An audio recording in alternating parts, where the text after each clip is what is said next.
ధర్మరాజు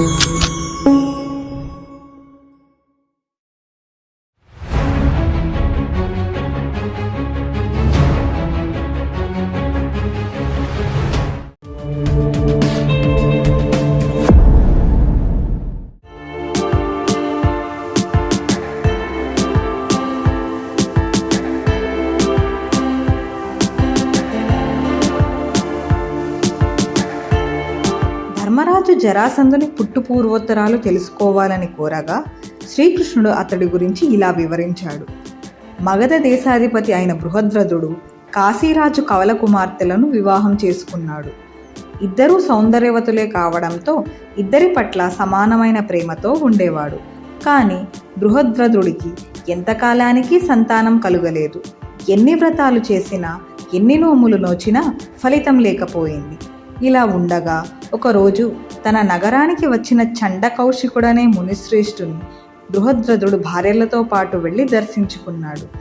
భక్తితో తనకు చేసిన సేవలకు సంతోషించిన కౌశికుడు బృహద్రథుని ఏదైనా వరం కోరుకోమనగా పుత్రభాగ్యం ప్రసాదించండి అని బృహద్రథుడు ప్రార్థించాడు. ఆ ముని మంత్రించిన ఒక మామిడి పండును రాజుకు ఇచ్చాడు. బ్రహ్మానందంతో బృహద్రథుడు ఆ పండును స్వీకరించి ఇద్దరు భార్యలకు ఇవ్వగా వారు దానిని సమంగా కోసి తిన్నారు. క్రమంగా ఇద్దరూ గర్భవతులయ్యారు. కానీ వారు ఇరువురు విచిత్రంగా సగం శరీర భాగం గల శిశువులను కన్నారు. ప్రతి శరీర భాగంలో ఒక కన్ను, ఒక భుజం, ఒక కాలు, సగం కడుపు, సగం ముఖం ఉన్నాయి. రాణులిద్దరూ ఈ వైచిత్ర్యానికి భయపడ్డారు. దాదుల్ని పిలిచి ఎవ్వరికీ తెలియకుండా ఈ శరీర భాగాలను కోట బయట పారవేసిరండి అనగా ఆ శరీర భాగాలు కోట బయటకు విసిరివేయబడ్డాయి. ఆ రాత్రి అటువైపు వెళుతున్న జరా అనే రాక్షసి ఆ రెండు శరీర భాగాలు దారిలో పడి ఉండటం చూసి మాంసం ముక్కలనుకుని సంతోషంగా వాటిని చేతుల్లోకి తీసుకున్నప్పుడు ఆ రెండు శరీర భాగాలు మెల్లగా కదులుతున్నాయి. కుతూహలం కొద్దీ ఆ రాక్షసి రెండు శరీర భాగాలను సంధించగా ఆ శరీర భాగాలు అతుక్కున్నాయి. జర చేతిలో చిన్నారి బాలుడు రూపొందాడు. ఆ బాలుడిది వజ్రకాయమని ఆ రాక్షసి తెలుసుకుంది. అతడి శరీరం బరువెక్కి ఆమె చేతులలో ఇమడలేకపోతున్నాడు. పిల్లవాడు ఏడవడం ప్రారంభించాడు. పిల్లవాడి ఏడుపు విని దాదులు పరిగెత్తుకుంటూ వచ్చారు. ఆ పసిబాలుడిని చూసి ఆశ్చర్యపోయి అతడిని రాజు వద్దకు తీసుకువెళ్లారు.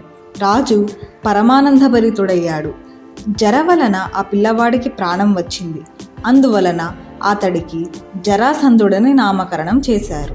తల్లిదండ్రులకు సంతోషాన్ని చేకూర్చుతూ జరాసంధుడు సాటిలేని వీరునిగా ఎదిగాడు. కాలక్రమంలో జరాసంధుడికి రాజ్యభారం అప్పగించి భార్యలతో బృహద్రథుడు తపోవనానికి వెళ్ళిపోయాడు. తరువాత జరాసంధుడు కన్ను మిన్ను కానక పిట్టల మీదికి డేగల అనేక మంది రాజుల మీద దండయాత్ర జరిపి వారిని నానా హింసలు పెట్టాడు. జరాసంధుడి అల్లుడైన కంసుణ్ణి నేను సంహరించినందువల్ల యాదవ వంశాన్నే నిర్మూలిస్తానని జరాసంధుడు ప్రతిజ్ఞ చేసి 15 పర్యాయాలు మధురా నగరంపై దాడి చేశాడు. చివరికి నేను మధురను విడిచి సముద్రం మధ్యలో ద్వారకా నగరాన్ని నిర్మించి అందరము అక్కడికి తరలిపోయాము.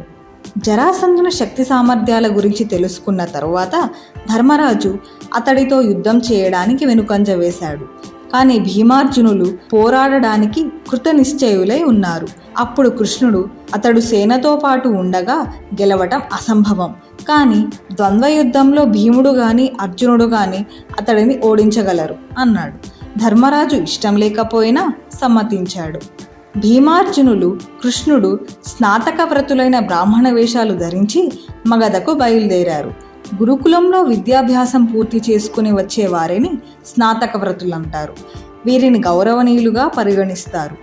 మగధ రాజధాని వద్దకు రాగానే జరాసంధుడు అతడి ప్రజలు అర్చించే చైత్యకగిరిని భేదించారు.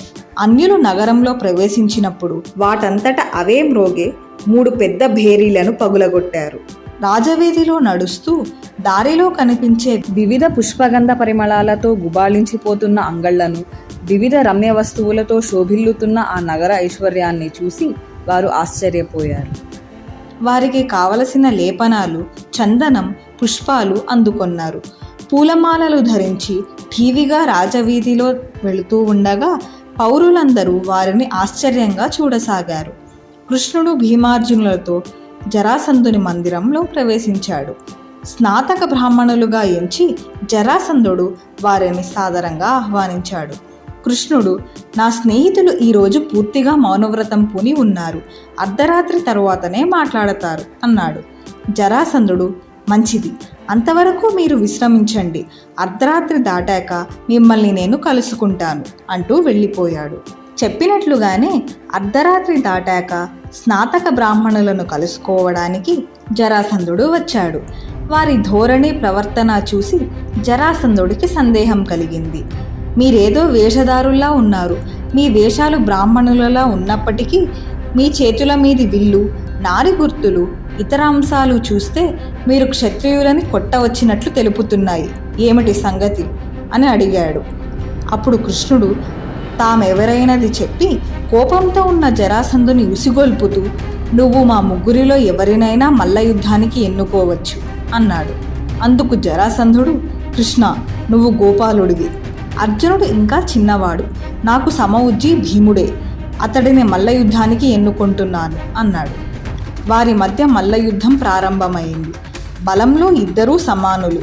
ఇద్దరూ భీకరంగా కలయబడుతూ ఉంటే కాలయముడు విజృంభించి ఈ సంక్షోభాన్ని సృష్టిస్తున్నాడా అని ప్రజలు భయపడ్డారు. ఇలా వారిద్దరూ నిర్విరామంగా 13 రోజులు పోరాడారు. 14వ రోజు జరాసంధుడు అలసిపోయినట్లు కనబడ్డాడు. వెంటనే జరాసంధుడిని చంపమని కృష్ణుడు భీముణ్ణి ఉత్సాహపరిచాడు. తక్షణం భీముడు తన బలాన్నంతా కూడదీసుకుని జరాసంధుడిని పైకెత్తి 100 సార్లు గిరగిరా తిప్పి కింద పడవేసి అతడి శరీరాన్ని 2 ముక్కలుగా నిలువునా చీల్చివేశాడు. కానీ విచిత్రంగా ఆ 2 శరీర భాగాలు ఒకటై అతుక్కొని జరాసంధుడు ప్రాణాలతో లేచాడు. భీముడు ఆశ్చర్యపోతూ కృష్ణుని వైపు చూశాడు.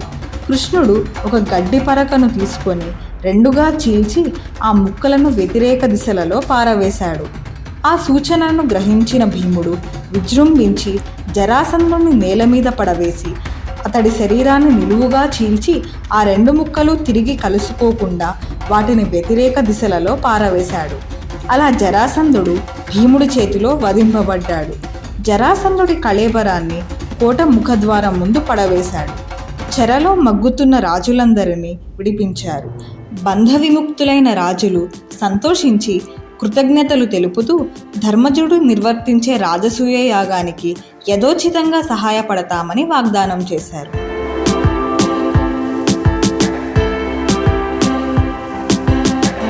వారు జయప్రదంగా తిరిగి రాగానే యుధిష్ఠిరుడు శ్రీకృష్ణుని సగౌరవంగా ఆహ్వానించి భీమార్జునులను అనురాగంతో కౌగిలించుకున్నాడు.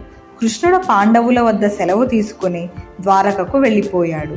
జైత్రయాత్రకు బయలుదేరాలన్న సంకల్పంతో అర్జునుడు, అగ్రజ, నా వద్ద ఎన్నో దివ్యాస్త్రాలున్నాయి, వాటితో రాజసూయ యాగానికి కావలసిన ధనాన్ని సంపాదిస్తాను, నన్ను ఆశీర్వదించి పంపు అన్నాడు. ధర్మరాజు అర్జునుడిని దీవించి పంపాడు. చతురంగ బలాలతో అర్జునుడు ఉత్తర దిశగా బయలుదేరాడు. భీముడు, నకులుడు, సహదేవుడు తక్కిన వైపులకు బయలుదేరారు.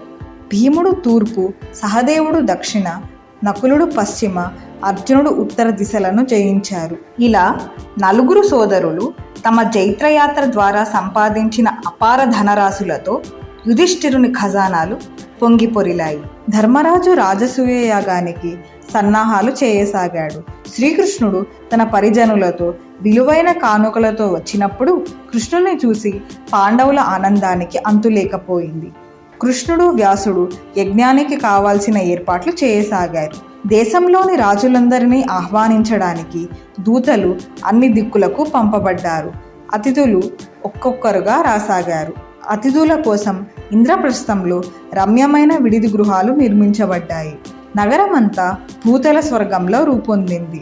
ధర్మరాజు ఖజానాలో ధనం ప్రవహిస్తోంది. ఖజానాను చూసుకోవలసిన బాధ్యతను శ్రీకృష్ణుడు దుర్యోధనుడికి అప్పగించాడు.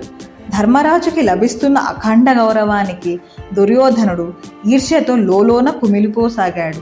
కానీ తన మనోభావాలను బయటపడనీయలేదు. వ్యాసధౌమ్యులు యాగానికి ఋత్విక్కులయ్యారు. ధర్మరాజు యాగానికి యజమానిగా విభూషితుడయ్యాడు.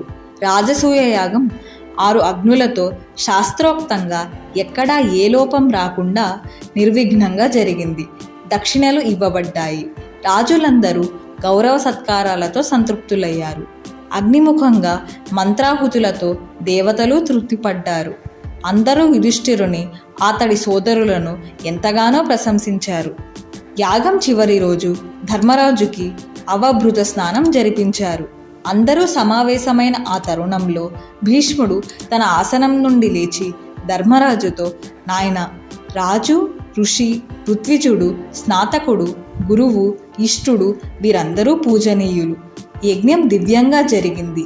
ఈ సమయంలో ఇక్కడ సమావేశమైన వారిలో ఒక మహాత్ముని నువ్వు పూజించటం సబబుగా ఉంటుందని నా అభిప్రాయం అన్నాడు.